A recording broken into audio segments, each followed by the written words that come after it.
ये जो केस हुआ था एना के बारे में, she was also ex Eva employ. Ana के साथ क्या था, उसको रात में काम मिल रहा है, ठीक है, वीकेंड्स में काम मिल रहा है और वो मना नहीं कर रही है। 26 ईयर्स में हार्ट अटैक, मतलब just imagine. Recently LNT chairman ने बोला है कि यार अगर आप 90 आवर्स अ वीक काम करते हो तो बहुत अच्छा रहता है। और ऐसे बहुत भी मैंने केसेस देखे बिग फोर एंड ऑल में, लोग काम कम करते दिखाते जा। टॉक्सिक वर्क कल्चर में एक सबसे बड़ा जो रोल है वो कॉर्पोरेट पॉलिटिक्स का है। बहुत सारे क्या होते हैं, एम्प्लॉयज मैनेजर की चापलूसी करते। सीनियर मैनेजर थे ना, उसने मेल पे रिवर्ट करा था, इसका प्रूफ दे that you are not mentally well. तो मैनेजर मजे कर रहा है, आप काम कर रहे हो पूरा। और ये लोगों के साथ अभी भी हो रहा है, वो कुछ आवाज नहीं उठा रहे। हाँ,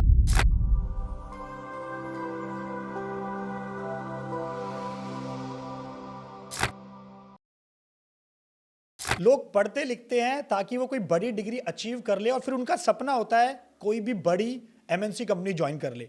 खासकर अगर मैं बात करूं फाइनेंस सेक्टर की, जहां पर chartered accountant, company secretary, MBA finance, उनका स्पेसिफिकली सपना होता है कि यार बिग फोर में जॉब मिल जाए तो पूरी लाइफ सेट हो जाए।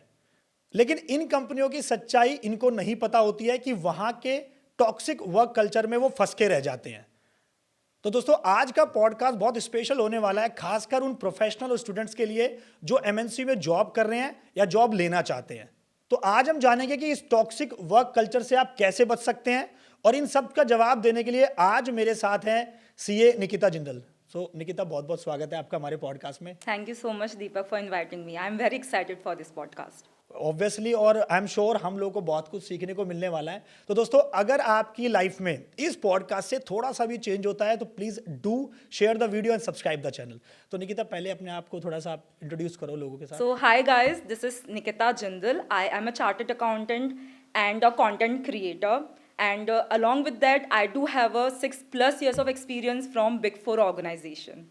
अच्छा, you have worked with the big four companies. Big Four, yeah. अच्छा, so can you just please name out the big four companies? So I have worked with EY, PwC and GT Grant Thornton, that is also a part of Big Six. तो कितने time वहाँ पे काम किया? Overall 6 साल का काम experience है पूरा Big Four 6 का। साल का। Okay, so you started with the PwC. I started with GT India, and then I switched to PwC, and then And when did you qualified? I qualified in May 2017. अच्छा, उसके बाद you started your journey as an practice में।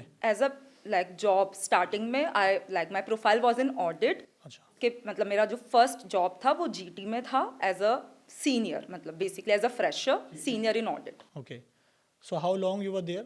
3 years, अच्छा, और EY में कितने time काम किया? 1.5 years.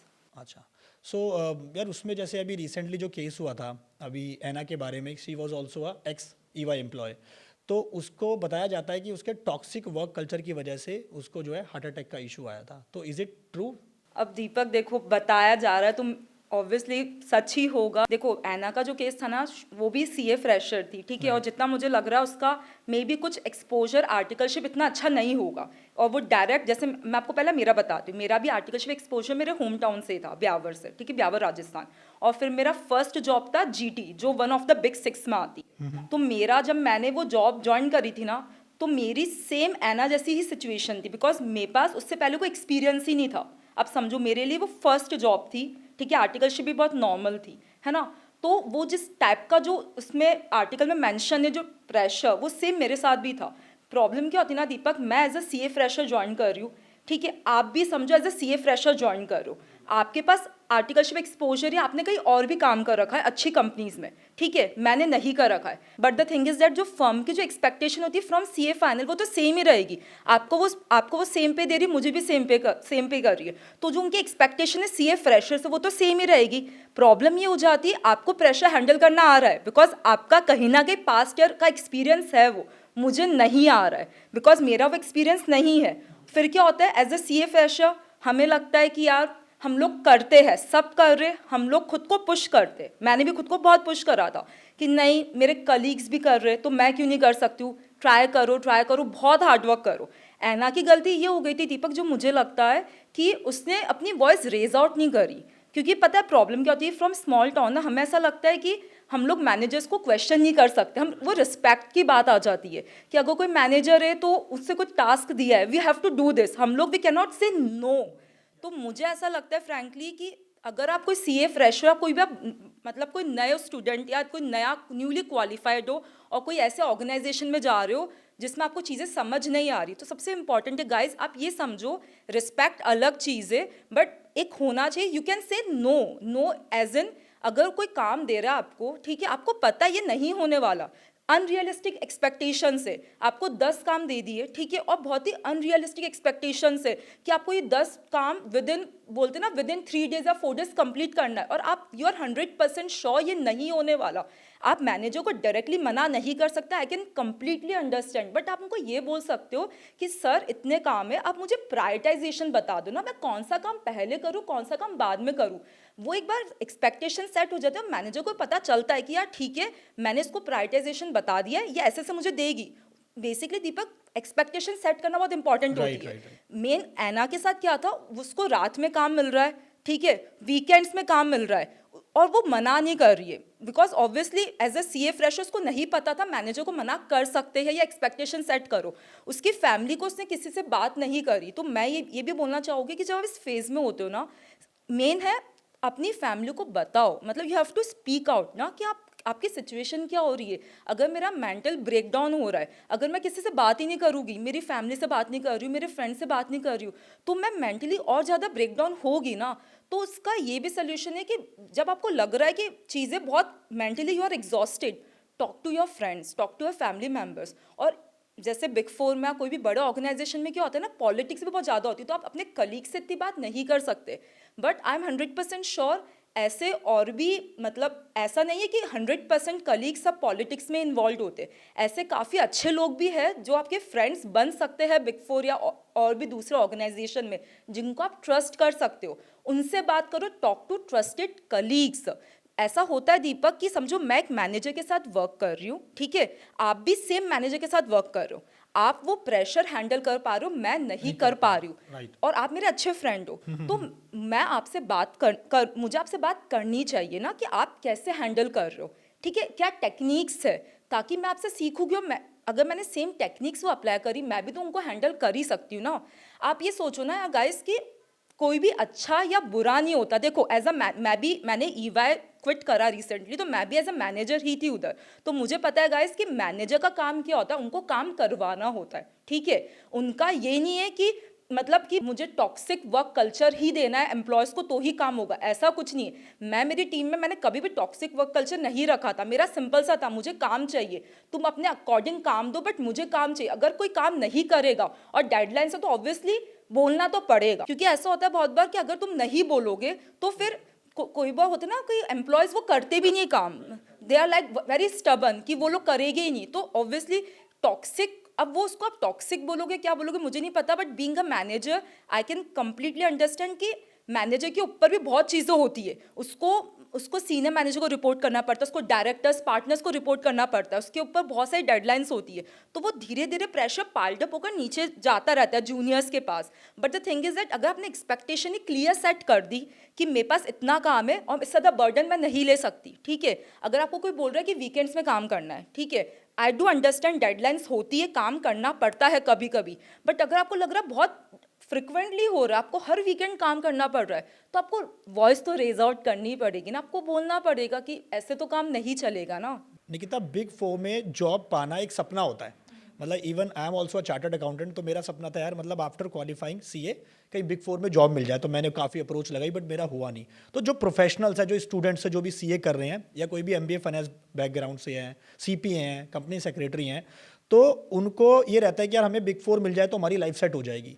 बट जैसे आपने बताया कि यार मैंने वहाँ से जॉब छोड़ी, तो उसके पीछे का स्पेसिफिक क्या रीज़न था, आपने क्यों छोड़ी वहाँ से जॉब? अच्छा, तो दीपक काफ़ी अच्छा क्वेश्चन पूछा आपने। तो द थिंग इज दैट मैंने जॉब इसलिए छोड़ी थी बिकॉज सी मैंने बहुत ट्राई करा फ्रैंकली, मतलब मैंने मेरी लाइफ के 6 साल दे दिए थे, it's still I was not able to cope up with that environment.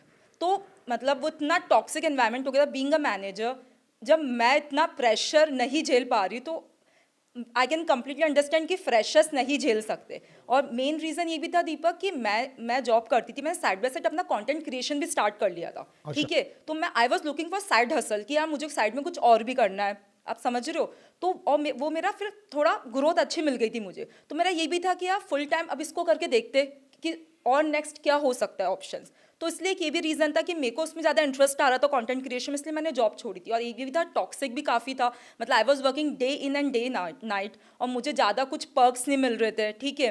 बहुत बैक टू बैक डेडलाइंस होती थी, ऑडिट में थी, तो अगर एक क्लाइंट खत्म हो रहा है आपको बैक टू बैक दूसरा क्लाइंट्स मिल जाएगा, बीच में कोई ब्रेक ही नहीं मिल रहा है, तो वो सब पाइल्ड अप हो गया था चीज़ें, इसलिए मेन रीज़न था, फिर मैंने छोड़ दिया, आई क्विट दैट जॉब। सो ये तो अच्छी बात है ना, आप दिन रात काम कर रहे हो, क्योंकि भी रिसेंटली एलएनटी चेयरमैन ने बोला है कि यार अगर आप 90 आवर्स अ वीक काम करते हो तो बहुत अच्छा रहता है। इवन उन्होंने कहा कि अगर मैं अपने एम्प्लॉय को मतलब अलाउ करूं तो उनको मैं संडे को भी काम कराऊं। So what you said about it? So Deepak, अगर आप किसी कंपनी के ऑब्वियसली सीईओ और ये सब हो, ठीक है, तो आप करोगे काम बिकॉज वो आपका धंधा है, ठीक है, आपको वो कंपनी चलानी है, but you cannot expect the same from your employees, because उनके लिए वो जॉब है। उन ऐसा नहीं कि जो एम्प्लॉय जो करेगा, मतलब ऑब्वियसली उसे डायरेक्टली ग्रोथ मिलेगी कंपनी को, बट एट द एंड उनको फिक्स्ड सैलरी मिल रही है। अगर मैं आपको मेरा एग्जांपल दूं, अगर मैं मेरा बिजनेस चला रही हूँ, मैं तो उसमें day in and day out दूंगी ना, मतलब बिकॉज मुझे वो बिजनेस खड़ा करना है, but I can not expect the same thing from my employees, because मैं उनको सैलरी दे रही हूँ, मैं उनको पार्टनरशिप बेसिस पे नहीं रखा मैंने कि अगर कंपनी ग्रो होगी तुम भी ग्रो करोगे। Are you getting my point? तो मेरा ये मानना है कि यार 70 hours work week, 90 hours work week, ये देखो डिपेंड करता है मेन पैशन के ऊपर भी, कि आपका पैशन क्या है। अगर कोई एम्प्लॉय जिसका, जैसे मेरे साथ मेरे कलीग्स भी थे, ठीक है, उनको ऑडिट में बहुत मज़ा आता था और वो पार्टनर लेवल तक जा चुके, तो उनका वो पैशन था, उन्होंने वो काम अच्छे से करा, they were working day in and day out without any complaining, बिना कोई कंप्लेन करे वो डे इन डे आउट काम करते थे, वीकेंड्स में काम करते थे, और आज वो डायरेक्टर लेवल पर है, ठीक है। तो उनको वो ग्रोथ भी, प्रमोशन भी अच्छा अच्छा मिलता गया। तो अगेन जो हम लोग बोलते हैं ना आर, मतलब 70 hours work week, 90 hours work week, ये कोई क्राइटेरिया नहीं होना चाहिए। It's all about the passion. अगर तुम्हें वो काम पसंद है ना, तुम आवर्स आई डोंट थिंक तुम कभी देखोगे भी, ठीक है। अगर मुझे, जैसे दीपक आप भी कंटेंट क्रिएट करते हो, आपने मुझे अभी बोला था ऑफलाइन जब हम बात कर रहे थे कि निकिता मैंने 2 साल कंटिन्यूसली वीडियोस बनाए, बिकॉज वो आपका पैशन था। अगर मैं वही किसी और को बोल दूं, आपको क्या लगता है कर पाएगा? नहीं कर पाएगा दीपक, बहुत टफ होता है यार, तुम 2 साल कंटिन्यूसली करो विदाउट एनी रेवेन्यू। तो सेम हर जगह अप्लाई होता है, even without having any holiday. Exactly, without having any holiday. Sunday भी काम करना है, आप क्यों सैटरडे भी करा? काम बिकॉज करना है। कहना कि आपको बिलीव था कि यार ये ग्रो करेगा, ये कन्वेक्शन था। जब मैंने भी मेरा इंस्टाग्राम स्टार्ट करा था, मैंने लगातार वीडियोस अपलोड करी थी, लगातार, कुछ भी नहीं था दीपक, मतलब 1.5 साल तक सिर्फ 15,000 फॉलोवर्स थे, कुछ भी नहीं था मेरा, बस वो कन्वेक्शन था कि ये ग्रो करेगा। तो आप समझो, मुझे मेरे अगर काम करना है तो मैंने वो किया, सेम मैं किसी और को बोल दूँ, सेम मैं मेरे एम्प्लॉयज़ या किसी से भी एक्सपेक्ट करूँ, तो वो नहीं पॉसिबल है ना यार। मतलब मेरा ये कि वो पर्सनल माइंडसेट होना चाहिए कि अगर मुझे ग्रो करना है तो I have to work on this. But अगर तुम सेम चीज़ एम्प्लॉयज़ से एक्सपेक्ट करो तो कहीं ना कहीं तुम में प्रॉब्लम है, मुझे ऐसा लगता है, बिकॉज सबका पैशन सब कुछ अलग होता है, राइट? वैसा एवरी इंडिविजुअल इज डिफरेंट ना। Exactly. So can I say that the statement given by L&T chairman, as per you, is correct? नहीं दीपक, you cannot say that because he said कि 90 hours work करो, and he also said that I want my employees also to work. तो I do not think so यार, कि you cannot expect this kind of expectations from your employees. ये सब आपके employees है, आप इनसे expect नहीं कर सकते। आपको अपनी, बोलते ना, ओपन में डिस्कशन करना पड़ेगा एम्प्लॉयज से कि वो बेसिकली उनका क्या विजन है, वो लोग इस कंपनी से क्या चाहते हैं, अगर कंपनी ग्रो करेगी उनको कैसे ग्रोथ मिलेगी। अगर दीपक मुझे ये बोला एज ए एम्प्लॉय कि निकिता कंपनी ग्रो हो रही है, आपको आपकी सैलरी डबल कर देगी या जो भी है, और मुझे वो काम करने में मजा आ रहा है, दीपक व्हाट डू यू थिंक, मैं काम नहीं करूँगी 70 आवर्स? ऑब्वियसली। तो एग्जैक्टली अगर मुझे रेवेन्यू मिल रहा है, मुझे इक्विवेलेंट पर्क्स मिल रहे, तो मैं खुशी खुशी करूँगी ना, प्लस मुझे मजा भी आ रहा है। इसमें Deepak main role at the end वही हो जाता है, तुम्हें कितना मजा आ रहा है। बट ठीक है यार, what about work life balance? फिर वो कहाँ रह जाता है हमारा जॉब के साथ साथ? दीपक देखो, सबकी वर्क लाइफ बैलेंस की डेफिनेशन अलग अलग होती है। आई हैव सीन, जैसे आप मेरे भी एग्जाम्पल देख लो ना, मुझे वर्क लाइफ बैलेंस चाहिए रहता है, मैं बहुत जल्दी मेंटली ड्रेन्ड हो जाती हूँ, बट वही मेरे फ्रेंड्स थे, वो लोग खुश थे उस लाइफ में, दे वर हैप्पी, उनके लिए वो टॉक्सिक एनवायरनमेंट नहीं था, उनको मज़ा आता था वो काम करने में। जब वो काम कर रहे ना, वो पूरे फोकस्ड होते थे, उनको फाइंडिंग्स निकालने में मज़ा आते थे ऑडिट में कि क्या है, उसके लिए वो दिन रात काम करते थे। तो हर टाइप के लोग होते थे। एट द एंड वही हो जाता है, आपका इंटरेस्ट क्या है, अगर आप वो काम करो जिसको आपको मज़ा आ रहा है। अगर मैं आपको बोलूँ दीपक, आपको एक दिन में यूट्यूब की 50 वीडियो शूट करनी है, आई एम 100% श्योर आप खुशी खुशी कर लोगे, क्योंकि आपको वो इंटरेस्ट है। और अगर आप मुझे वो बोलोगे कि निकिता आपको करनी, मैं भी यूट्यूब पे इतनी एक्टिव नहीं हूँ, तो मैं नहीं कर पाऊंगी। तो आप समझो, मेन एट द एंड वही हो जाता है इंटरेस्ट का, कि तुम्हारा इंटरेस्ट क्या है, तुम्हारा पैशन क्या है। So guys very well explain by CA Nikita यार, मतलब इतना अच्छा कुछ सीखने को मिला है। जो एक ये मिथ है ना कि यार आप टॉक्सिक वर्क कल्चर में जा रहे हो, आपको बिग फोर में यही देखने को मिलने वाला है। आजकल मैं देख रहा हूँ ट्रेंड चल रहा है कि यार ज्वाइन मत करो बिग फोर्स को, ऐसा कुछ नहीं है। It's about your vision, your passion. क्योंकि जैसे आपने बताया निकिता कि आपके फ्रेंड्स भी पार्टनर लेवल तक गए हैं अपना पैशन फॉलो करके। But I also worked in some of the MNCs company. But वहाँ पे एक जो चीज़ मैंने एनालाइज करी कि अगर आपने मैनेजर को नो कह दिया, अपने जीएम को आपने नो कह दिया, तो भाई उसके साथ आपकी फिर बिगड़ने वाली है। ओके सो दीपक, नो कहने का भी ना एक वे होता है। जैसे आपने मुझे काम दिया, ठीक है, अगर मैंने अपफ्रंट बोल दिया no I won't do it, आपको क्या लगता है? आप मुझे सुनाओ, आप मुझे क्या बोलोगे? अच्छा मत कर, ऑब्वियसली नहीं, आप मुझे सुनाओगे ऐसा तो चलता है एंड ऑल। तो दीपक मैंने आपको क्या बोला कि अगर आपने मुझे काम दिया, ठीक है, मेरे को पता है मेरे पास ऑलरेडी 10 काम है मेरे लिस्ट में कि मुझे ये सब करना है। आपने मुझे एक और काम दे दिया, मैंने उसको लिख लिया, मैं आपके पास जाऊँगी, स्मार्ट वे देखो, मैं आपके पास जाऊँगी, मैं आपको बोलूँगी see I have so many things on my plate, मुझे बताओ मुझे क्या प्रायोरिटाइज करना है। Is as simple as that. जब वो देखेगा, आप भी मैनेजर हो, आपको पता है चीज़ें कि आप अगर मैं सामने वाले को 11 चीज़ें दिए, वो सब कुछ तो एक साथ डिलीवर नहीं करेगी ना, तो आप भी उसके अकॉर्डिंग टाइमलाइंस चेंज करोगे, तो उसमें आप आर्ग्यू कर सकते हो।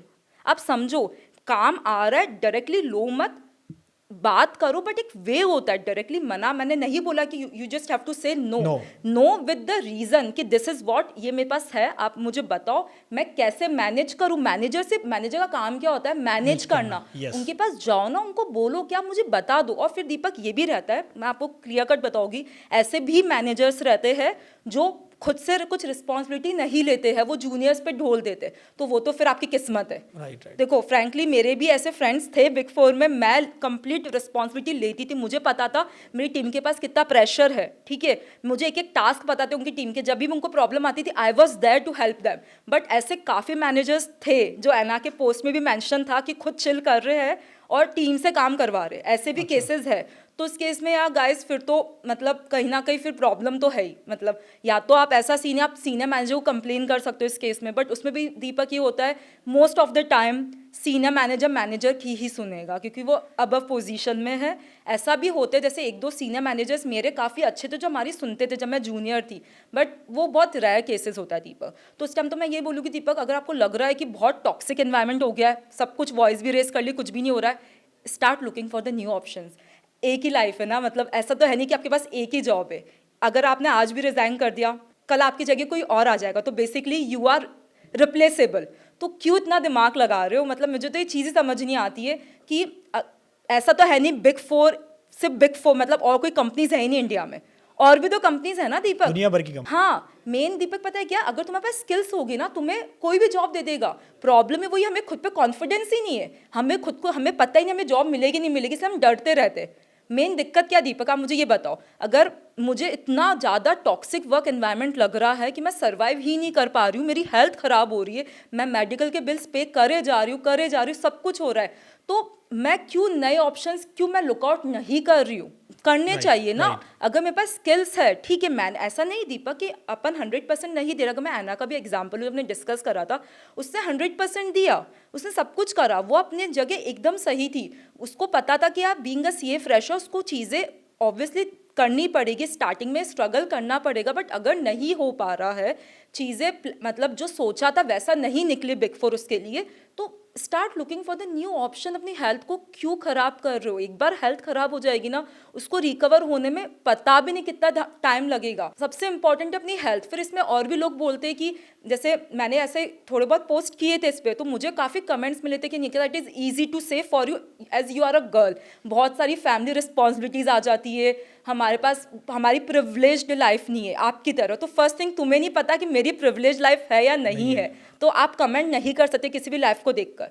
एंड सेकंड थिंग कि मैंने बोला भी नहीं इट इज़ ईजी, मैंने ये क्या बोला है, start looking for the job. खुद को अपस्किल करो ना, खुद पे भरोसा करो। ऐसा नहीं है कि बिग फोर या टॉप एमएनसीज इतनी सारी है ना कहीं तो तुम्हारे अकॉर्डिंग जॉब मिल जाएगी ना। एक ही कंपनी में इतना तुम इतने नेगेटिव हो, फर्स्ट थिंग तुम्हें काम मतलब दीपक को होता है ना, हमें लैपटॉप खोलना भी पसंद नहीं होता अगर इतनी टॉक्सिक एनवायरनमेंट हो जाता है तो इतना ज़्यादा तुम अगर नेगेटिव सोच रहे हो तो तुम उस एनवायरनमेंट में काम भी नहीं कर पाओगे। और तुम्हारी मेंटल हेल्थ बहुत इम्पैक्ट होगी इस टाइम पर। But I have seen many employees जो मेरे कलीग्स है, उनका एक ये रीजन नहीं था कि यार टॉक्सिक वर्क कल्चर है, फिर? उनका था कि यार कि मुझे जॉब चेंज करनी है because of the financial need, कि भाई क्योंकि ऑब्वियसली भाई हाँ, पैकेज मेरे को ज्यादा मिल रहा है तो increment, मुझे चेंज करना पड़ेगा। बट अगेन वो लोग क्या करते थे, रीजन देते कि यार यहाँ पे तो ठीक से काम नहीं होता। उनकी रीजन क्या है कि मेरे को अच्छा। फाइनेंशियल नीड के चलते मैं चेंज कर रहा हूँ, But और वो किसी को कुछ- बताना पड़ रहा है, कलीग को जो रिसेंटली ज्वाइन किया है उसको बोलते थे यार यहाँ पे काम ठीक से होता नहीं है। तो ऐसे भी लोग हैं जो नेगेटिविटी फैलाते हैं एकदम कंपनीज सही, के बारे हाँ, में। एक दीपक आपने एकदम सही पॉइंट आउट करा। और आजकल दीपक पता है बहुत ज्यादा बिग फोर है। देखो मतलब मुझे ऐसा लगता है ये प्रॉब्लम बिग फोर में नहीं, हर जगह प्रॉब्लम Yes, रहेगी। और yes, दीपक अगर हम प्रेशर की बात करें, या प्रेशर तो मुझे फ्रेंकली लगता है वो हर जगह ही है।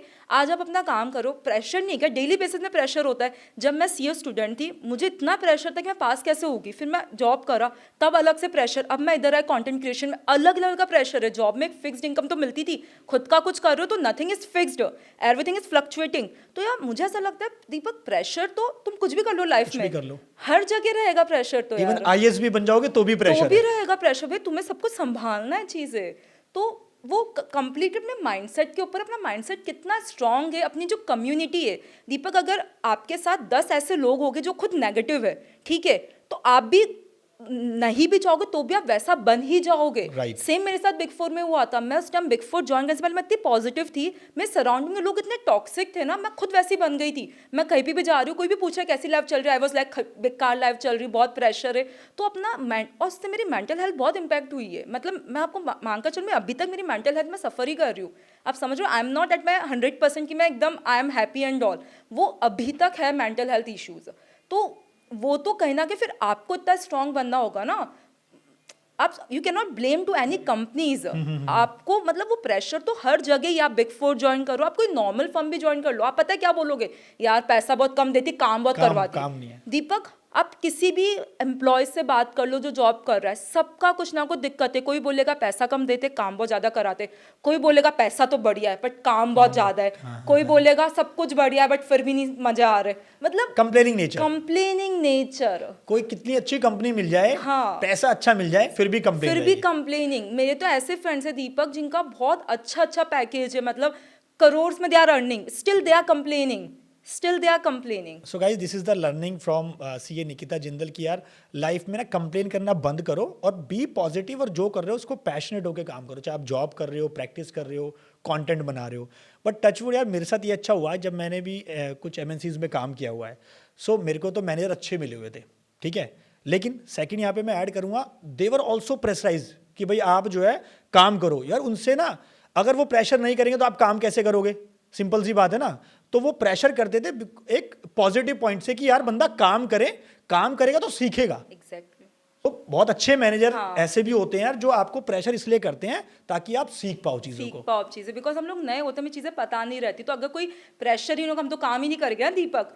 बिकॉज ये भी होता है कि बहुत लोग है ना, अलग अलग टाइप के लोग होते हैं। थोड़े बहुत लोग काम कर लेते, थोड़े बहुत लोग प्रेशर के बिना काम करते ही नहीं है, उनका नेचर ही वही होता है। दीपक आप कैसे उनको हैंडल करोगे? Yes yes. तो वो ऐसा तो आप आपने भी सीखोगे बोला। कैसे, मतलब सीखोगे प्रेशर कैसे? लेना कैसे सीखोगे, काम करना कैसे हाँ, सीखोगे? राइट। अगर सब कुछ आपको प्लेट में दे देंगे, हाँ, स्पून फीडिंग करा देंगे तो कैसे सीखोगे? मेरे एक मैनेजर थे, वो हमेशा कहते थे दीपक यू आर नॉट हियर कि हम आपको स्पून फीडिंग कराएं, सर्च करो, सीखो खुद ही। हाँ, और खुद भी सिखाते थे, राइट। तो ये अच्छी बात थी। तो अगर आपके साथ ऐसे मैनेजर है भाई तो बहुत अच्छी बात है, और आप बिल्कुल पॉजिटिव एटीट्यूड से काम करो, पैशनेट होकर। और आप एज अ फ्रेशर कहीं भी ज्वाइन कर रहे हो ना, तो वहां पर ऑब्वियसली आपको अपना 110% देना होता है, 100% नहीं, 110% देना होता है कि यार मुझे काम आता है और मैं करना चाहता हूं कंपनी के विजन के साथ। और दीपक इसमें मैं एक और पॉइंट ऐड करना चाहूँगी कि अगर आप एज अ फ्रेशर का ज्वाइन करते हो ना, तो ट्रस्ट मी आपको है ना, और अगर आपको उससे पहले कुछ भी एक्सपीरियंस नहीं है, ठीक है, तो आप मानकर चलो कि 2 से 3 साल बहुत हैक्टिक होगा आपके लिए। बिकॉज वो यू राइट। हाँ, वो बहुत हैक्टिक होता है उस टाइम। देखो हिम्मत रखनी है कि हम कर सकते, बट मैं इतना बताऊँगी उसकी भी एक लिमिट होती है कि यार आपको पता होना चाहिए व्हेन टू स्टॉप। अगर आपने अपना 100% दे दिया, 200% दे दिया, आपको लग रहा है कि ठीक है, मतलब इस वीकेंड काम कर लिया, नेक्स्ट वीकेंड कर लिया, चलो 1-2 महीने कर लिया, और आप नहीं स्टेबल हो मेंटली, बेसिकली आप वो प्रेशर हैंडल नहीं कर पा रहे हो, तो प्लीज़ खुद को ज़्यादा प्रेशराइज मत करो। एक खुद को एक टारगेट दो कि ठीक है 5 months 6 months I will be giving my 200%। Still अगर सिचुएशन बेटर नहीं होती ना, तो प्लीज़ ऐसा नहीं कि मुझे 6 महीने में अगर मैंने जॉब छोड़ दी एज अ फ्रेशर तो मुझे कोई दूसरी कंपनी नहीं लेगी, मेरा सीवी खराब हो जाएगा। अरे सीवी तो बात की बात है, आपकी हेल्थ खराब हो जाएगी, उसका क्या करोगे आप लोग?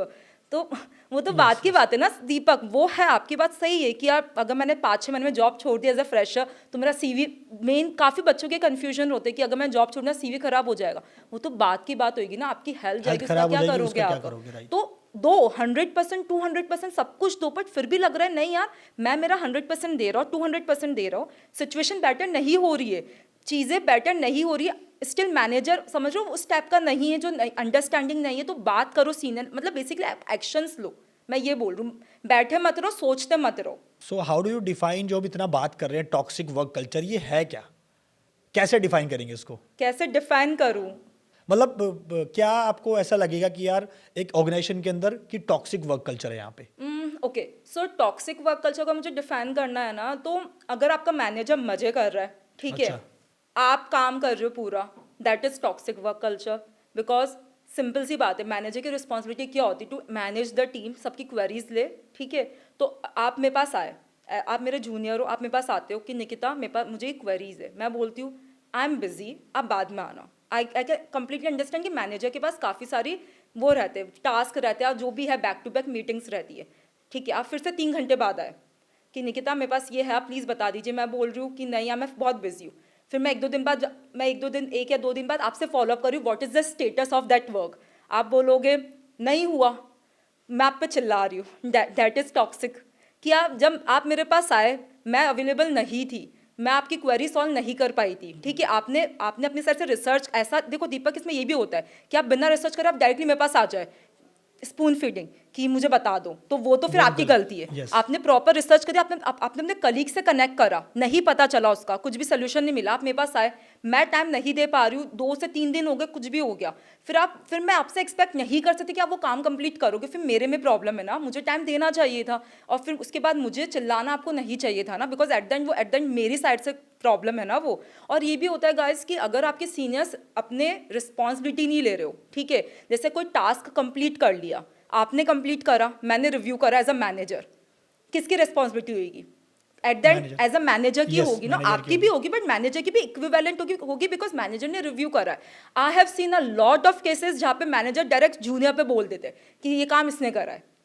अच्छा। ऐसे मैंने बहुत केसेस देखे बिग 4 में, कि मैनेजर रिस्पॉन्सिबिलिटी ही नहीं लेता, पूरा जूनियर पे बोल देता है कि जूनियर ने काम करा था। तो एज अ मैनेजर फिर आपकी रिस्पॉन्सिबिलिटी क्या हुई इसके अंदर? तो दीपक मैं आपको वही तो बोल रही हूँ, बहुत कम मैनेजर्स है जो अपनी रिस्पॉन्सिबिलिटी लेते हैं, उनको पता है हाउ टू मैनेज टीम, उनको पता है कि how to take responsibility, how to take ownership. ऐसे बहुत अच्छे मैनेजर्स देखे दीपक, ऐसा नहीं मैंने सब टॉक्सिक, मतलब मैंने डिफरेंट मैनेजर्स के साथ काम करा है, ठीक है।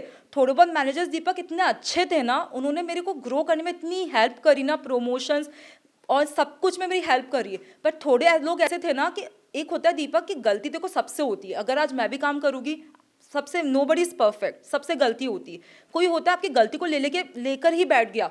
अगर प्रमोशन साइकिल है, आपकी गलती, आपने कुछ ना कुछ करा ही होगा, गलती तो सभी करते हैं, आपकी गलती हाईलाइट कर रहा है, आपकी स्ट्रेंथ नहीं दिखा रहा है, तो वो भी तो गलत है ना। और कोई एक मैनेजर है, उसको पता है आपने गलती करी, बट उसको ये भी पता है कि आपने बहुत अच्छा सीखा भी, तो आपकी वो स्ट्रेंथ्स भी हाईलाइट कर रहा है मीटिंग्स में। तो उस मैनेजर के साथ सभी काम करना चाहेंगे ना। देखो दीपक, कोई भी अगर कोई बड़ी ऑर्गेनाइजेशन ज्वाइन करता है ना, सबका ये मेन मोटिव भी वही होता है कि हमें काम सीखना है, हमें काम करना है। अगर उस माइंडसेट से लोग आते हैं, ठीक है, अब वो इतने टॉक्सिक इसलिए हो जाते हैं बिकॉज कहीं ना कहीं मैनेजर्स उनको अच्छे नहीं मिल पाते, ठीक है, सपोर्टिव लोग नहीं मिल पाते, या उनका आसपास का एनवायरनमेंट ही टॉक्सिक है, कोई क्या बातें कर रहा है, कोई क्या बातें कर रहा है, तो वो नेगेटिव एनवायरनमेंट। कोई डे 1 में जा रहा है, अगर उनको डे 1 में इंडक्शन में दूसरे लोग उनको इतनी नेगेटिव बोलोगे इस कंपनी के बारे में, तो उसका वो बिना काम स्टार्ट करे उसको वो कंपनी के बारे में बहुत नेगेटिव इमेज बन जाएगी। तो अगर उसको कोई अच्छा मैनेजर भी मिलेगा ना, तो भी वो नेगेटिव ही सोचेगा। और अगर टॉक्सिक एनवायरनमेंट की और भी बात करूँ मैं, तो इसमें ये भी होता है कि एम्प्लॉयज़ है ना लीव पर है, ठीक है, तो भी आप उनसे एक्सपेक्ट करो कि काम करे वो तो गलत है ना। तो लैपटॉप लेके जाओ। हाँ, लैपटॉप लेके जाओ, ऐसा मेरे साथ भी हुआ। मेरे साथ भी हुआ ऐसा। हाँ, तो वो तो गलत है ना, मतलब। और दीपक मैंने क्वेश्चन भी करा था, ईवाई की बात है, मैंने क्वेश्चन भी करा था, ठीक है। मेरे सीनियर मैनेजर ने कहा था कि निकिता आप जा रहे हो, लैपटॉप लेकर जाओ। मैंने बोला कि मैं ट्रैकिंग पे जा रही हूँ तो मैं लैपटॉप कैसे लेके जाऊँ, सॉरी आई कांट। तो फिर सामने वाले ने बोला कि निकिता हम भी हर जगह लेके जाते हैं तो आपको भी ये करना पड़ेगा। तो अगेन ये क्या होती है कि हम भी करते तो आपको भी करना पड़ेगा, तो वो गलत है। फिर मैंने काफ़ी आर्ग्यूमेंट करा था, वो बात अलग है, बट हाँ आपको अपना स्टैंड रखना पड़ेगा कि मैं नहीं लेके जा सकती लैपटॉप। अगर कुछ अर्जेंट डिलीवरेबल्स है जो आपको भी पता है कि आपके बिना कंप्लीट नहीं हो सकते, या आप ऐसे टाइम पर आप छुट्टी, एक होता है प्लान्ड लीव्स, दीपक इसमें भी बहुत बड़ा रोल है, एक होता है प्लान्ड लीव्स। मैंने मेरी लीव्स 6 महीने पहले प्लान कर दी, कुछ इवेंट या मुझे कहीं कुछ भी ट्रैवल करना है, जो भी है, आप उसमें मुझे नहीं फोर्स कर सकते। आप लोगों ने अप्रूव करी, आप मुझे कैसे फोर्स कर सकते हो। एक होता है अनप्लान्ड लीव्स कि मैं अचानक से कुछ भी एक ऐसा इवेंट हो रहा है, जो भी हो रहा है, मुझे लीव पर जाना पड़ रहा है, अनप्लान्ड लीव्स है और कुछ ना कुछ डेडलाइन है, तो उस टाइम तो मुझे लैपटॉप खुद को ही ले जाना पड़ेगा, बिकॉज वो सब मेरी अनप्लान्ड लीव्स है, ठीक है। अनप्लान्ड लॉन्ग लीव्स की बात कर रही हूँ मैं, सिक लीव्स की बात नहीं कर रही हूँ। जो लॉन्ग अनप्लान्ड लीव्स होती है ना, कि कुछ भी हो जाए या अचानक से आपका कोई ट्रिप प्लान हो गया, जो भी है, Yes. उसमें तो फिर वो तो अगर आप अपन दोनों एक साथ में काम कर रहे हैं, ठीक है, डेडलाइंस है आपकी, कुछ आ गया, वॉट एवर, कोई शादी आ गया, जो भी एक इवेंट आ गया, आपको जाना पड़ रहा है, आप मुझे 4-5 या 1 हफ्ते पहले बोल रहे हो, तो वो तो मैं आपसे एक्सपेक्ट नहीं कर सकती ना कि आप लैपटॉप नहीं लेके जाओगे, वो Right. तो आपको लेके ही जाना पड़ेगा। और एक होता है कि आपको पता था 5 महीने पहले कि मैं इस टाइम पे छुट्टी लेने वाली हूँ, ठीक है, आपको ये चीज़ें पता थी। हम मतलब अगर बिग फोर में क्या होता है, प्रॉपर वो कैलेंडर पता चल जाता है एम्प्लॉयज़ का, उनकी कब कब लीव्स है, तो आपको ये पता थी। अगर उसी टाइम आप मुझे बुकिंग करो, मेरी कोई ऑडिट क्लाइंट्स की डेडलाइंस दे रहे हो, तो वो तो आपकी प्रॉब्लम है ना, वैसा, ठीक है। और सिक लीव्स होती है, उसमें भी मैं आपको मेरा बताती हूँ फिर से सिक लीव्स का। मेरी एक जूनियर थी, वो सिक लीव में थी, शी वॉज नॉट वेल, और हमारी डेडलाइन थी। मेरा सीनियर मैनेजर बोलता है निकिता उसको रीच आउट कर, उसको बोल काम कर। मैंने बोला मैं नहीं बोल सकती,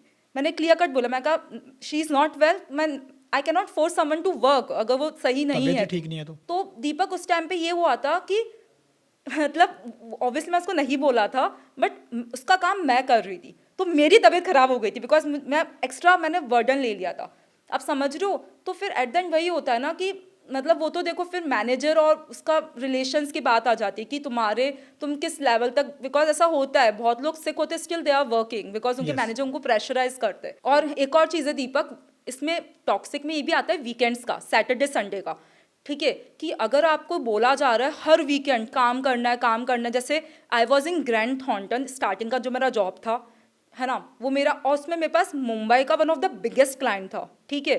अब समझ लो वर्क प्रेशर कितना होगा, ग्रुप रिपोर्टिंग, टैक्स ऑडिट्स, ठीक है, स्टैट्यूटरी ऑडिट्स, सब कुछ था हमारे पास, ठीक है, दिन रात काम था। मुझे अभी तक याद है, हर सैटरडे मैंने वर्क करा है, हर सैटरडे, मतलब ऐसा हो गया था, अज्यूम्ड ही हो गया था कि हमें काम करना है, तो दैट इज़ टॉक्सिक। और उस time I was very new, मुझे मतलब बिग फोर का कुछ भी नहीं पता था, मुझे ऐसा लगता था कि this is how it works, because सबके सब काम करते थे, मुझे नहीं पता था मना कैसे करना चाहिए, तो वो कहीं ना कहीं मेरी प्रॉब्लम थी, मुझे नहीं पता था। अगर मुझे अभी कोई बोल दे तो मैं क्लियर कट मना करूँगी, Right. ठीक है। तो ये टॉक्सिक है कि आपको हर वीकेंड्स काम करने के लिए बोल रहे, हर चीज़ में, मतलब ऐसा होता है कि आपको वीकेंड्स में भी कहीं जाना, आपको परमिशन लेनी पड़ेगी कि मैं ये प्लान बना लूँ क्या एडवांस में। अरे वीकेंड्स है यार, मुझे किस बात की परमिशन लेनी पड़ेगी, वीकेंड्स है ना, वैसा। तो ये बहुत बड़ा टॉक्सिक इन्वायरमेंट मैं इसको बोलूँगी कि यार वीकेंड्स तो तुम दो ना, चलो ठीक है, आई कैन अंडरस्टैंड, डेडलाइंस होती है, सब कुछ होता है, मैं I can completely understand, but यार हर दिन तो डेडलाइंस नहीं होगी ना, और अगर होगी भी तो मैं तो मेरे वीकेंड्स हर दिन बर्बाद नहीं करूँगी ना डेडलाइंस के चक्कर में, वैसा सीन है। मतलब अगर मुझे महीने के समझो 4 वीकेंड्स आ रहे, मैं तो ये बोल रही हूँ कि 2 वीकेंड्स में काम करना पड़े, 2 नहीं करना पड़े तो भी एक बार का ठीक है, बट अगर मुझे 4 के 4 वीकेंड्स काम करना पड़ रहा है, मुझे परमिशन लेनी पड़ी एडवांस में कि इस वीकेंड में मैं छुट्टी ले लूँ क्या, तो वो तो फिर एम्प्लॉय कहीं ना कहीं मेंटली ड्रेन्ड होगा कि मैं क्यों काम कर रहा हूँ, मैं पैसा क्यों कमा रहा हूँ, अगर मैं खुद का मतलब अगर मैं फैमिली या फ्रेंड के साथ टाइम स्पेंड नहीं कर पा रहा हूँ, मैं कहीं जा नहीं पा रहा हूँ, तो मैं ये सब क्यों कर रहा हूँ। So this is the biggest reason यार कि लोग ना डिप्रेशन में चले जाते डिप्रेशन हैं में जैसे। चले जाते दी। और इवन एना की बात करूं तो she was a EY employee, right. Right. और उसका सपना था कि यार वो यूएन और मतलब WHO ज्वाइन करे, मतलब वर्ल्ड को एक्सप्लोर करे। तो how do you see this कि जो टॉक्सिक वर्क कल्चर है वो आपके सपनों को कैसे बिखेर देता है। हाँ, दीपक जब एना का जब केस आया था ना, मैं तो खुद बहुत शॉक थी, बिकॉज मैंने आपको बताया था कि सेम एज अ फ्रेशर मेरे साथ भी सब चीज़ें हुई थी। इट्स जस्ट दैट कि वो एक्सट्रीम लेवल तक नहीं था। I do have support from my family, from my friends, और लकीली मेरे कलीग्स बहुत अच्छे थे, ठीक है। हाँ, तो उस टाइम पे मैं मतलब ये सब नॉर्मल हो गया था। बट अगर ऐना की बात करूँ तो उसने क्या करा, डिप्रेशन में उसने लोगों को रीच आउट नहीं करा। हमने पहले भी आगे डिस्कस करा था, उसने लोगों को रीच आउट नहीं करा कुछ था, नहीं बताया किसी कुछ को। नहीं बताया किसी को। वो इतनी अंदर से इतनी ड्रेन्ड आउट हो गई थी ना, because she was just 26 years Deepak. Yes, मतलब आप right. कुछ सोचो ना, 26 ईयर्स में हार्ट अटैक, मतलब जस्ट इमेजिन कैसे। तो आप सोचो उसका मेंटली कितना ज़्यादा ड्रेन्ड हुई होगी। अपन वी कैन नॉट इवन इमेजिन कि वो मेंटली उसके क्या चल रहा होगा। तो आई होप कि वो किसी को रीच आउट कर लेती, किसी कलीग्स को कि ऐसा चल रहा है, किसी को तो बोलती, उसके पेरेंट्स को बता देती ना यार। ऑब्वियसली आज पेरेंट्स को क्या चाहिए, अपना बच्चा खुश रहे। जब उनका बच्चा ही खुश नहीं है तो पेरेंट्स भी क्या, पेरेंट्स उनको क्लियर कट ये बोलते ना कि बेटा नई जॉब देख, कुछ दिक्कत नहीं है। बट उसने किससे कुछ भी नहीं, शेयर नहीं किसी किया। से कुछ भी शेयर नहीं करा दीपक, यही दिक्कत है, किसी से कुछ भी शेयर नहीं करा। और आई डोंट नो उसके किसी कलीग को भी पता होगा उसके साथ क्या चल रहा है। सो गाइज, अगर आपके साथ भी है, जैसे आप जॉब कर रहे हो और आप कहीं ना कुछ प्रेशर ले रहे हो, दैट्स एग्री, होता है, हर एक ऑर्गेनाइजेशन में होता है ऐसा, तो you should tell to your people, जो आपके कलीग्स हैं उनसे बात करो, कोई डिस्कशन करो, अपनी फैमिली को बताओ, ताकि आप मन ही मन अगर घुट के कोई काम करते रहोगे ना तो वो आपकी एंजाइटी, आप डिप्रेशन में चले जाओगे, अकॉर्डिंगली आपको मेंटली बहुत ज़्यादा प्रॉब्लम हो सकती है। और जैसे दीपक, मैंने अभी मेरे फ्रेंड से भी बात करी थी जो KPMG में भी रिसेंटली, ठीक है, तो उसके साथ भी ये हुआ था कि उसको बीच में बहुत ज़्यादा प्रेशर आ गया था। तो उसने प्रॉपर ब्रेक लिया था 2-3 दिन का। उसने अपनी वो डॉक्टर के पास गई, उसने कंसल्ट करा, उसने खुद की हेल्थ पे फोकस करा था। तो और उसने मैनेजर को भी बोला कि मुझे प्रॉब्लम आ रही है। आप समझ रहे हो, it is important to talk to people. आप ये अज्यूम नहीं कर सकते कि देखो आप मैनेजर हो, ठीक है, आपका काम है मैनेज करना, आपके पास 3 एम्प्लॉयज़ है, आपने सबको इक्विवेलेंट काम दे रखा है, आपको एज सच ज़्यादा किसी का बैकग्राउंड नहीं पता है। एक है एकदम एक कम्प्लीटली फ्रेशर, उसके पास कोई प्रायर एक्सपीरियंस नहीं है, एक के पास है एक्सपीरियंस और मतलब थर्ड के पास भी है। तो ऑब्वियसली वो दोनों काम इजीली कर लेंगे, इसको बहुत प्रॉब्लम होगी। तो उसको जो प्रॉब्लम हो रही है उसको आपको आके बतानी तो पड़ेगी ना, मुझे ये प्रॉब्लम हो रही है, मुझे समझना time पड़ेगा। समझना पड़ेगा। फिर ये है कि अगर आप एज अ मैनेजर नहीं समझ पा रहे हो, कहना कि प्रॉब्लम है फिर। So what do you think about कि ऐसे इंसिडेंट्स को रोकने के लिए क्या क्या स्ट्रैटेजीज कंपनीज को बनानी चाहिए? कंपनीज के पास स्ट्रैटेजीज तो होती है दीपक, बट Obviously. इम्प्लीमेंटेशन कुछ होता है। जैसे मेंटल हेल्थ की अगर मैं बात करूँ तो सब कंपनीज में हर जगह कुछ ना कुछ रहता है, ये mental health related consultants and all. But वही है ना, मेंटल हेल्थ एक ऐसा इशू ना कि हम लोग ये सोचते हैं कि हम लोग क्यों जाए। अगर कंपनीज के पास समझो उनके पास होगा, बट हम लोग ये सोचे कि हम क्यों उनको कंसल्ट करें। तो first thing you have to accept the thing कि हाँ mentally you are not well. जैसे हम लोग फिजिकली भी तो दीपक, हम लोग जब हम लोग वी आर नॉट वेल या हम लोग सिक होते हैं, हम लोग छुट्टी लेते हैं। तो अगर आपको लग रहा है मेंटली आप ड्रेन्ड आउट हो चुके हो तो टेक लीव ना, मतलब छुट्टी लो, बोलो कि we are not feeling well. और दीपक मैं आपको मेंटल केस का आपको एक और एग्जाम्पल बताती हूँ। अभी EY की बात है, ठीक है, मेरा जूनियर ही था, मतलब he was not mentally well, वो बिल्कुल भी सही नहीं था, ठीक है। मतलब ऐसा सीन था कि उससे ही वॉज वेरी ब्रिलियंट, ठीक है, वो लैपटॉप खोल रहा है, उससे काम नहीं हो रहा है, पूरा मतलब एक तो होता है ना ब्लैंक आउट हो रहा है, उसकी मेंटल कंडीशन इस लेवल की हो गई थी। तो उससे मुझे कॉल कर, उसने बोला Nikita I am not well, मुझे 1 या 2 महीने का प्रॉपर ब्रेक चाहिए। तो मैंने बोला प्लीज़ मुझे एक बार, बिकॉज दीपक मैं ऑब्वियसली परमिशन नहीं दे सकती, मुझे सीनियर मैनेजर पार्टनर लेवल पे रेस करना पड़ेगा। तो मैंने बोला मुझे एक प्रॉपर मेल लिख, I will talk to the senior managers, ठीक है। उसने मेल पे प्रॉपर एक्सप्लेन करा था। तो जो सीनियर मैनेजर थे ना, वो हमें उसने मेल पे रिवर्ट करा था, इसका प्रूफ दे that you are not mentally well. अच्छा। दीपक आई वॉज शॉक्ड, ठीक है, बिकॉज ऑब्वियसली उसके पास कुछ मतलब उसके, अगर कोई इसमें आपको ही पता है कि कोई मेंटली वेल नहीं होता है तो बहुत कम लोग हैं जो साइकेट्रिस्ट के पास कंसल्ट करते, बहुत कम लोग हैं दीपक, right. बहुत कम लोग हैं। उसने भी नहीं करा था। बट वो मेल देखकर मैं शॉक हो गई थी कि यार सीनियर मैनेजर ने एक बात भी उससे बात नहीं करी, बस मेल पे रिवर्ट कर रहे कि हमें प्रूफ दो ताकि हम मतलब फर्दर डॉक्टर, मतलब इनके क्या सबके डॉक्टर्स होते बिग 4 में जो जैसे आपने मुझे कुछ एप्लीकेशन करी लीव की, तो ऑब्वियसली मैं बिना उसको वेरीफाई करे मैं अप्रूव नहीं कर सकती। इट्स 1 और 2 मंथ लीव है ना, तो मेरे पास भी बिग 4 में डॉक्टर्स रहेगी, उनसे मैं वेरीफाई करूँगी डॉक्यूमेंट्स कि सब कुछ प्रॉपर है या नहीं है, ठीक है। तो मतलब मेरा तो ये कंसर्न था, सीनियर मैनेजर को उससे एक बार बात तो करनी चाहिए थी ना कि चल क्या रहा है लाइफ में। जैसे मैंने उसके साथ प्रॉपर आधा घंटा कॉल करा तो उसको मैंने काफ़ी समझाया था, ठीक है। सीनियर मैनेजर ने डायरेक्टली मेल कर दिया कि हमें प्रूफ दे, उनको नहीं पता उसकी लाइफ में क्या चल रहा है एंड ऑल।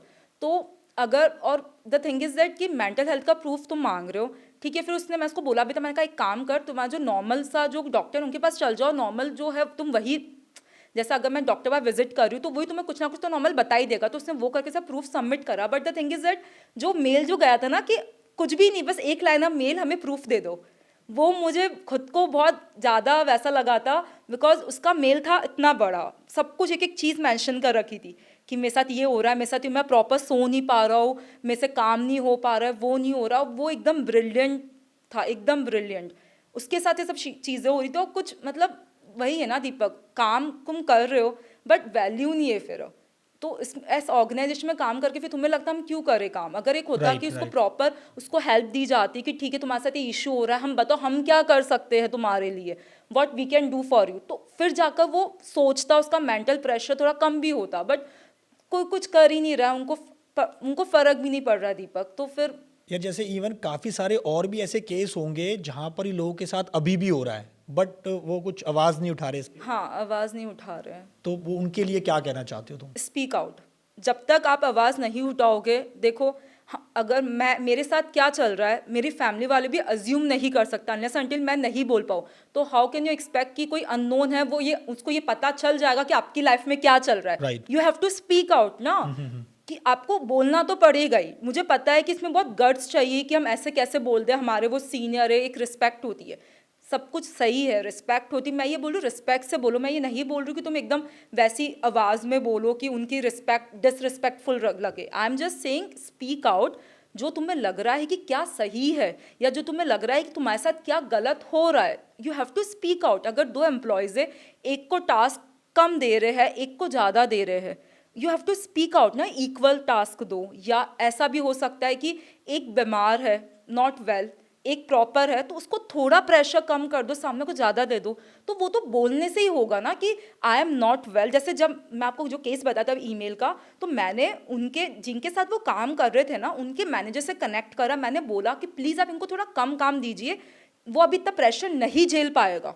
तो अगर वो मुझे बताता ही नहीं, वो मेल ही नहीं करता है, मेरी बात ही नहीं होती, तो मुझे पता नहीं चलता ना सामने वाले के साथ क्या चल रहा है। You have to speak out. आप बिना कुछ बोले, ठीक है, आप जस्ट फिर आप ब्लेम कर देते हो कि big four is not good या जो भी है इज नॉट, वो तो गलत है ना दीपक।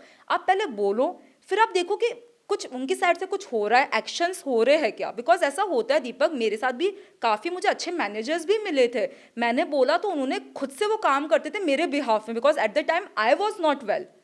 ऐसे भी मैनेजर्स थे जिनका मेरा काम उन्होंने करा था, बिकॉज उस टाइम पे मैं आई was not well at the time. तो आपको अच्छे लोग भी मिलेंगे, आपको बुरे लोग भी मिलेंगे, तो आपका वो माइंडसेट खुद को बिल्ड करना पड़ेगा। वो फ्रैंकली वो धीरे धीरे आएगा। मैं इतना बोल पा रही हूँ बिकॉज मुझे 6 से 7 साल का एक्सपीरियंस है, मेरा ये माइंडसेट डे 1 में नहीं था, ठीक है। तो मुझे भी पता है टाइम लगेगा, बट जो गलती हमने करी, हमारी गलती से आप लोग सीखो, बोलना स्टार्ट करो। दिक्कत हो रही या कुछ भी हो रहा है, बोलना स्टार्ट करो, खुद के स्किल्स पे वर्क करो। ये मत सोचो कि हमें कोई काम दिया है मैनेजर ही बताएगा, नहीं, खुद को 100% रिसर्च करनी है, देन मैनेजर के पास जाना है कि आप हमारी हेल्प कर दो, या आपके जो कलीग्स है। इसमें ये भी होता है दीपक, नेटवर्किंग स्ट्रांग रखो अपनी। नेटवर्किंग बहुत इंपॉर्टेंट रोल प्ले करता है। आपको कोई नया टास्क दिया, आपके लिए वो नया है, सामने वाले ने वो कर रखा है, उससे कनेक्ट करो ना मैनेजर से पहले, बिकॉज मैनेजर के पास बहुत चीज़ें होती है, उसको सब कुछ संभालना पड़ता है, तो उनसे कनेक्ट करो, तो नेटवर्किंग करो, ठीक है। सो मेरे साथ दीपक, मैं आपको जीटी का एग्जाम्पल बताती हूँ। मुझे ना एकदम हाई फीवर हो रहा था, डेंगू था मुझे, और दीपक मैं ऑफिस गई हूँ। अब बताओ गलती किसकी, मेरी या मैनेजर की? आप खुद बताओ। मेरी है ना, मैंने किसको बोला भी नहीं कि मुझे फीवर हो रहा है। अच्छा, आपने किसी को बताया नहीं? एक्चुअली क्या था दीपक, डेडलाइन थी हमारे, 2 या 3 दिन में साइनिंग था, और मुझे मतलब मैंने ये अज्यूम कर लिया था कि मुझे लीव्स नहीं मिलेगी, तो मुझे बोलकर भी क्या मिलेगा, तो मैंने किसी को भी नहीं बोला। मुझे दीपक इतना हाई फीवर हो रहा था कि मैं कैब में बैठ भी नहीं पा रही थी, मतलब मैं लिटरली, मुझे इतना हाई फीवर हो रहा था, स्टिल मैं ऑफिस गई। आप समझो, तो गलती मेरी है मैं तो ये मतलब अगर मैं सोचती हूँ उस इंसिडेंट को, तो उस टाइम गलती पूरी मेरी है। मैंने स्पीक आउट नहीं करा था। अगर मुझे पता होता, मैं बोलती या मैं वर्क फ्रॉम होम कर लेती, मैंने वो बोला ही नहीं। एक्चुअली कोविड से पहले वर्क फ्रॉम होम इतना नॉर्मल भी नहीं था, कोविड के बाद चीज़ें काफ़ी नॉर्मल हो गई है। हमें वर्क फ्रॉम होम जीटी में मुझे नहीं मिला था, कोविड के बाद से काफ़ी चीज़ें चेंज हो गई थी, ठीक है। कोविड से पहले की आपको बात बता रही हूँ मैं। तो अगर मुझे चीज़ें पता होती, मतलब उस टाइम मैं सोचती हूँ ना, तो दीपक बहुत बड़ी गलती थी यार। मैं मेरी हेल्थ को कॉम्प्रोमाइज़ करके मैं ऑफिस जा रही हूँ, और उसके बाद दीपक मैं जब 2 से जब साइनिंग हो गई थी ना, उसके बाद मेरी तबीयत और ज़्यादा ख़राब हो गई, तो मुझे उस टाइम 2 से 3 हफ्ते का रेस्ट लेना पड़ा। अगर मैं उसी टाइम 2 से 1 या 2 दिन का ब्रेक ले लेती तो मुझे वो 2 से 3 हफ्ते का ब्रेक नहीं लेना पड़ता। तो स्पीक आउट ना, मैं आपको वही बोल रही हूँ, मैंने भी नहीं करा था ये चीज़, और मुझे पता है कि मेरी बहुत बड़ी गलती थी वो। सो आपके मैनेजर्स के बारे में क्या बोला जब आपने डिस्कस किया उनके साथ ये? मैंने उनको नहीं बताया था दीपक, मैं आपको नहीं, बोलती उसके हूँ। बाद जब साइनिंग वगैरह हो गई उन्होंने मुझे वही बोला, निकिता आपने पहले क्यों नहीं नहीं बताया? साइनिंग तो होती रहेगी ना, हम किसी और को आपका काम एलोकेट कर देते ना यार। Right. Health is important. तो मैं आपको वही बोल रही हूँ दीपक, हर टाइप के लोग मिलेंगे। देखो यार, मैनेजर को क्या चाहिए, उनको काम करवाना है।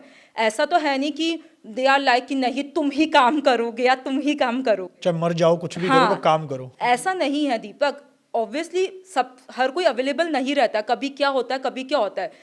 They are here to manage the things. तो अगर आप उनको बोलोगे कि यार ऐसा ऐसा सिचुएशन है, आई एम नॉट वेल, वो आपको 1 बार बोलेगा, आपको 2 बार बोलेगा, तो 3 बार बोल देगा, अच्छे रिलेशंस भी होंगे। तो ऐसा तो है नहीं कि आपको फोर्स करके नहीं तुम्हें करना है, तुम मर भी जाओ तो भी तुम्हें काम करना पड़ेगा, ऐसा तो कोई भी नहीं बोलेगा। सो निकिता, मैंने ऐसे काफ़ी सारे केसेस देखे हैं जहाँ पे मैनेजर्स ना अपने फेवरेट एम्प्लॉय को कम काम देता है रादर देन जो दूसरे एम्प्लॉयज हैं, फ्रेशर है, उनसे ज़्यादा काम करवाता है। तो दीपक ये सच है, मतलब इसमें मैं अच्छा, हाँ, ये मतलब सच ऐसा है। होता है कि फेवरेट एज इन, देखो वो एम्प्लॉय फेवरेट क्यों बना है, कुछ तो रीज़न होगा ना। या तो उसका काम बहुत बढ़िया होगा तो मैनेजर को उसके ऊपर ट्रस्ट होगा, या जो भी है, या कुछ तो उसने, या वो उस एम्प्लॉय के साथ मैनेजर काफ़ी 4 से 5 साल तक काम कर रहा होगा, इसलिए वो फेवरेट एम्प्लॉय बन गया होगा। बट जब पे आप काम की बात करो ना दीपक, तो वैसा होता है। और मुझे ऐसा लगता है इट्स नॉट अबाउट कि बिग फोर, वो तो हर जगह ही होता हर है। जगह ही है। अगर आप और मैं भी कोई कंपनी अपने ऑफलाइन में भी डिस्कस करा था कि अगर अपन ने कोई स्टार्टअप भी ओपन करा, आप अपन दोनों ने मिलकर, तो ऑब्वियसली अपन ट्राई करें कि ज़्यादा अपन को डील्स मिले as compare to others creators. तो वो तो हर जगह ही होता है, फेवरेटिज्म इज समथिंग कि हाँ दैट इज देयर, और उसको बट लेकिन इसका सबसे ज़्यादा जो इफेक्ट आता होगा वो प्रमोशन के टाइम पे देखने को मिलता होगा ना कि यार जो फेवरेट एम्प्लॉय है उसने पूरे साल भर तो उस टाइम पे थोड़ा कम काम किया एज कम्पेयर टू फ्रेशर। अब उसको पता है कि यार प्रमोशन आने वाले हैं और आपका जो है प्रमोशन के बेसिस पे आपको बोनस भी मिलने वाला है, तो उस टाइम पे बहुत इम्पैक्ट देखने को मिलता होगा इसका। तो दीपक हाँ, वैसा मतलब मैं आपको बताती हूँ पूरा कि बेसिकली क्या होता है ना कि जब प्रमोशंस आते हैं ना, तो उसमें तो ऑब्वियसली हर एक एम्प्लॉय का केस डिस्कस होता है, ठीक है, कि इसने क्या करा, इसने क्या करा। तो जो फेवरेट एम्प्लॉयज होते हैं ना, जैसे समझो एक एम्प्लॉय जो मेरा फेवरेट है, मैं भी मैनेजर हूँ, आप भी मैनेजर हो, जब हमारी इसको राउंड टेबल बोलते हैं बिग फोर में, जब हमारी राउंड टेबल होती है जिसमें एक कोई एम्प्लॉय का केस डिस्कस हो रहा है, उसमें मेरे साथ बहुत मैनेजर्स रहते हैं। मैंने बोल दिया वो अच्छा है, तो उसमें डिस्कशंस होता है। आप बोलोगे कि वो अच्छा क्यों नहीं है, आपके साथ उसने काम करा हो तो ऐसा नहीं होता है कि एक ही मैनेजर के बेसिस पर उसका डिस्कशन किया जाएगा। उस एम्प्लॉय ने जितने मैनेजर्स के साथ काम करा है ना, हर एक वो मैनेजर उसका केस रिप्रेजेंट करेगा। वो फेवरेट एक एम्प्लॉय का वो एम्प्लॉय एक मैनेजर का फेवरेट हो सकता है, बट सबका थोड़ी ना होगा। तो जब जो होते हैं ना प्रमोशंस, तो उसमें वो डिटेल में डिस्कशन किया जाता है। ऐसा नहीं कि मैंने बोल दिया मतलब प्रमोशन हो जाएगा। बट हाँ, इसमें ये भी हो सकता है दीपक, अगर उस एम्प्लॉय ने सिर्फ मेरे साथ ही काम करा होगा तो फिर तो चांसेस ज़्यादा है कि इसका प्रमोशन होगा। तो प्रमोशन में दीपक ये भी होता है कि जैसे समझो किसी के साथ अपन काम कर रहे हैं, ठीक है, तो एम्प्लॉयज़ को जैसे, मतलब मैं आपको मेरा रियल एग्जांपल ही बता देती हूँ। एम्प्लॉयज़ को डरा दिया जाता है कि तुमने अगर ये मिस्टेक, जैसे समझो कोई मिस्टेक कर रहा है, तो उसको मेल पर फीडबैक्स दे देते और उनको ही डरा दिया जाता है कि हम तुम्हारा प्रमोशन नहीं करेंगे।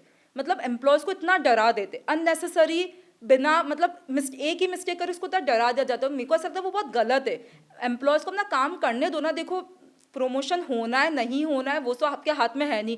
अगर तुम अननेसेसरी वो प्रेशर क्रिएट करोगे एम्प्लॉयज़ के ऊपर कि तुमने गलती की, तुम्हारा प्रमोशन नहीं होगा, तो वो कितना ज़्यादा मेंटल ब्रेकडाउन हो जाएगा। मेरी एक फ्रेंड थी ईवाई में जो मैनेजर ड्यू थी, मतलब मुझसे जूनियर थी बट मेरी काफ़ी अच्छी फ्रेंड बन गई थी। वो उसका मैनेजर ड्यू था, ठीक है, तो उसको वो इतना डरा दिया उससे ना थोड़ी बहुत मिस्टेक्स हो गई थी। उसको प्रॉपर मेल पे प्रॉपर वो डॉक्यूमेंटेशन कर दी स्क्रीनशॉट्स के साथ, और उसको इतना डरा दिया था ना कि तू तो मैनेजर बनने लायक ही नहीं है। वो मेरे पास आई, ठीक है, मैं उसकी ऑब्वियसली सीनियर थी बट मेरी अच्छी फ्रेंड थी, मेरे पास आई, बोलती निकिता मैं क्या करूँ, मैं छोड़ दूँ क्या। मैंने बोला तेरा प्रमोशन है ना एक के ऊपर डिपेंड नहीं करेगा, तुमने जिसके साथ काम करा सबका ओपिनियन लेंगे, हर एक का। उसको मैंने दीपक इतना समझा दे, बस वो छोड़ देती जॉब। उसको मैंने इतना समझाया था ना कि प्लीज़ मत छोड़। देखो हर एक के साथ जिसके साथ उन्हें काम करा सबका ओपिनियन मैटर करेगा, एक के नेगेटिव बोलने से कुछ नहीं होगा। और उसका फिर प्रमोशन होगा। इसके बाद मेरे पास मैसेज भी आया था कि Nikita thank you so much, आपके कारण मेरा प्रमोशन हुआ, आपने मुझे, अगर आप मुझे उस टाइम नहीं रोकते ना मैं छोड़ ही देती कब का। तो मैं आपको वही बोल रही हूँ, फेवरेटिज्म है वो उसका हम कुछ कर ही नहीं सकते। बट ऐसा नहीं है कि अगर आप फेवरेट नहीं हो तो आपका प्रमोशन नहीं होगा। अगर आपका काम बढ़िया है ना तो नोबडी कैन स्टॉप यू, ठीक है। ऐसा होते लोग कि वो आपसे जेलस होते हैं, आपका प्रमोशन नहीं करेंगे, वैसा भी होता है। बट मेरा तो ये यार, पॉजिटिव देखो ना, नेगेटिव देखोगे तो तुम नेगेटिव में ही चलते जाओगे। Right. पॉजिटिव देखो, आउट ऑफ 10 मैनेजर्स 5 से 6 मैनेजर्स के साथ अगर तुम्हारा अच्छा रिलेशन है तो नोबडी कैन स्टॉप यू ना कि तुम्हारा प्रमोशन तो कोई रोकेगा वैसा। राइट। या टॉक्सिक वर्क कल्चर में एक सबसे बड़ा जो रोल है वो कॉर्पोरेट पॉलिटिक्स का है। What do you think about it? Politics तो बहुत ज्यादा है, मतलब जैसे अपने फेवरेट जिसमें बात करा वो क्या, it's a part of politics, ठीक है। प्रमोशंस के टाइम पे मेल वगैरह। हाँ, तो मैंने ऐसा देखा था कि बिग फोर एंड ऑल में कि बहुत सारे क्या होते हैं, एम्प्लॉयज मैनेजर की चापलूसी करते प्रमोशन के लिए या अलग पर्क्स के लिए। तो और दीपक देखो, मैं तो फ्रैंकली किसी की चापलूसी नहीं करी थी, ठीक है, कि मुझसे होती नहीं चापलूसी कि मैनेजर का तुम करो, वो सब मुझसे नहीं होता ये सब। स्टिल मेरे एक भी प्रमोशन स्किप नहीं हुए, मेरे बैक टू बैक प्रमोशन हुए। तो एट द एंड वही हो जाता है, पॉलिटिक्स तो रहेगी, तुम कहीं भी, it's not about big four या टॉप एमएनसीज, आप नॉर्मल जगह भी चले जाओ, हर जगह पॉलिटिक्स है। सबका मेन मोटिव ही क्या होता है, अपने फेवरेट एम्प्लॉयज को आगे करना, बाकी जो एम्प्लॉयज नहीं बोलते उसको पीछे करना, सबका मेन मोटिव है, ठीक है। तो द थिंग इज इट, आपकी स्किल्स पे वर्क करो, खुद पे ऊपर कॉन्फिडेंस रखो और स्पीक आउट। अगर आप जैसे कुछ हो रहा है, जैसे हमेशा प्रमोशन से पहले ना मीटिंग होती है कि what do you think about yourself, आपको खुद को एक्सप्लेन करना पड़ता है। तो अगर आप खुद ही कुछ नहीं बोल रहे अपने बारे में, आपने इतनी अचीवमेंट्स करी है, आपने कुछ भी नहीं लिख रखा है, डॉक्यूमेंटेशन आपको पता है कितना बड़ा रोल होता है। Right. मैंने इतना काम करा पूरे साल, ठीक है, मेरे साथ ही हुआ था स्टार्टिंग में, मुझे नहीं पता था अबाउट डॉक्यूमेंटेशन एंड ऑल, मैंने पूरे साल इतना काम करा, फिर जब मैं लास्ट में बैठी मुझे कुछ याद नहीं था मैंने क्या करा है काम। तो start documenting on a daily basis, आप लोग क्या क्या काम कर रहे हो, ताकि जब रिव्यू मीटिंग होगी आपके पास पॉइंटर्स रहेगी कि आपने क्या काम करा, आपने क्या डेफिशिएंसीज, ऑडिट की अगर बात करूँ, आपने क्या हेल्प करा ऑडिट टीम में, आपने क्या डेफिशिएंसीज फिगर आउट करी, आप कैसे रीच आउट कर रहे हो क्लाइंट्स को, आपने कैसे किस टाइप के क्वेश्चंस आपने पूछे, आपके कारण कैसे एफिशिएंसीज इंप्रूव हुई है। तो आपको खुद को हमेशा अच्छा बताना है कि हमने ये सब करा है। यू हैव टू, बोलते ना कि आपको खुद के बारे में पता होना चाहिए आपने क्या क्या काम करा है दीपक। और ऐसे बहुत भी मैंने केसेस देखे बिग फोर एंड ऑल में, लोग काम कम करते दिखाते ज्यादा है, ठीक है, उनका प्रमोशन पहले होता है बिकॉज क्योंकि वो चापलूसी करते। चापलूसी भी हो गई दीपक, बिकॉज वो शो ऑफ बाजी हो गई ना, शो ऑफ करना उनको आता है कि हमने इतना काम करा, हमने इतना काम करा, हमने इतना काम करा, उनका प्रमोशन हो भी जाता है।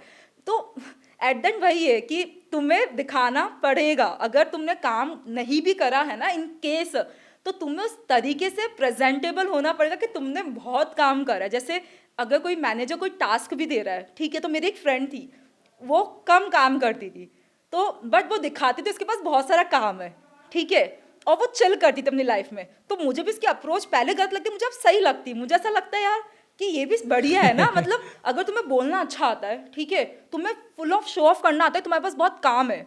जैसे मेरे साथ ऐसा है दीपक कि मैं झूठ नहीं बोल सकती, मतलब मेरे साथ ये दिक्कत है, और मुझे बहुत दिक्कत हुई भी थी बिग फोर में कि तो मैं ना, जैसे अगर कोई मैनेजर पूछे तुम्हारे पास कितना काम है, तो मैं अननेसेसरी ना बढ़ा चढ़ाकर नहीं बोल सकती कि मेरे पास ये है, मेरे पास ये है, मेरे पास ये है, वो बोल देती थी, तो वो तो चिल करती थी। मैं इधर काम, दिन रात काम कर रही हूँ, काम कर रही हूँ, काम कर रही हूँ, आप समझ रहे हो, और प्रमोशन दोनों का ही हो रहा है, मैंने ज़्यादा काम करा, उसने कम काम करा। तो एट द एंड वो स्किल्स होती है, वो आपको धीरे धीरे ही आती है कि हमें कैसे सामने वाले को कैसे बताना है हमारे पास कितना काम है, क्या है, इसको स्मार्टनेस बोलते हैं। राइट। वैसा मुझे एक इंसिडेंट याद आ गया। हाँ। कि जब मैं जॉब में था, हाँ। तो मेरी एक फ्रेंड थी, हमारी कलीग थी, वो नाम तो नहीं लूंगा उसका। हाँ, हाँ, obviously। तो वो क्या करती थी, सेम जो मैनेजर असाइन कर रहा है काम, वो सबको बराबर दे रहा है कि भाई तेरे पास ये काम है, तेरे पास ये काम है, तेरे पास इतने सारे प्रोजेक्ट हैं। तो वो क्या करती, जैसे मैनेजर उस टाइम पे वर्क फ्रॉम होम कर रहा है, तो मैनेजर को नहीं पता चलेगा, सो वो क्या करती थी, जल्दी ऑफिस से निकल जाती थी और मेट्रो में लॉगिन कर लेती थी।